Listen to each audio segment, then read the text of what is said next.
Today, we're going to compare the Blackmagic Pocket 6K's gyro stabilization versus a gimbal, specifically the DJI RSC2. So, let's get into it.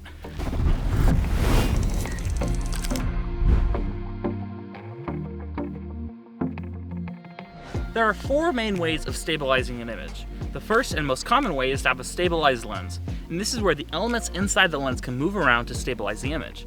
The second way is very similar to this, and that is where the sensor inside the camera moves around. And this combo really works well for most situations, but there can be some downsides and some wobbling and stuff like that. And then the third way is a gimbal, and this is pretty self-explanatory. It moves the camera around to be stable. And then the fourth way is to have it stabilized in the software like DaVinci Resolve or Premiere Pro, something like that. But there's something unique about the Pocket 6K, so let's talk about that next. See, the interesting thing about Blackmagic design is they make the cameras and the software. So for example, this is being filmed on the Blackmagic Pocket 6K, and it's going to be edited in DaVinci Resolve, both of which are made by Blackmagic Design. And this is really cool. Because the Blackmagic camera is built for the software, it can record its gyro information and be stabilized in the software. And this means that we can get very similar results to using a gimbal without having to use a gimbal. And it also means that Blackmagic doesn't have to integrate the expensive stabilization hardware that Canon and the other companies have to. For example, this shot is being recorded without lens stabilization or camera stabilization, and it's not on a gimbal or tripod.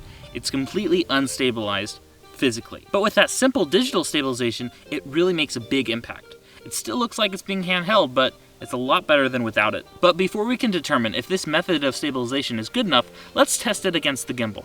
So we're going to be using the exact same camera with stabilization and without stabilization, but on a gimbal. So let's test that out.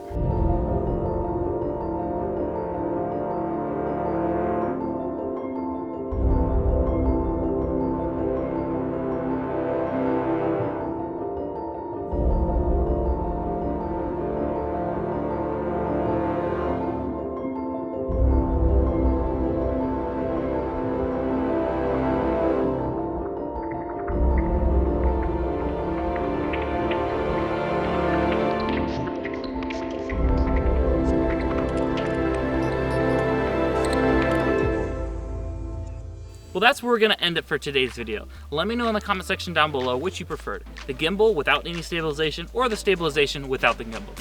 If you want to purchase any of the gear we use on the channel or become a Patreon supporter, check out the links below. And please consider becoming a channel member or subscribing to the channel. That would really help out a lot.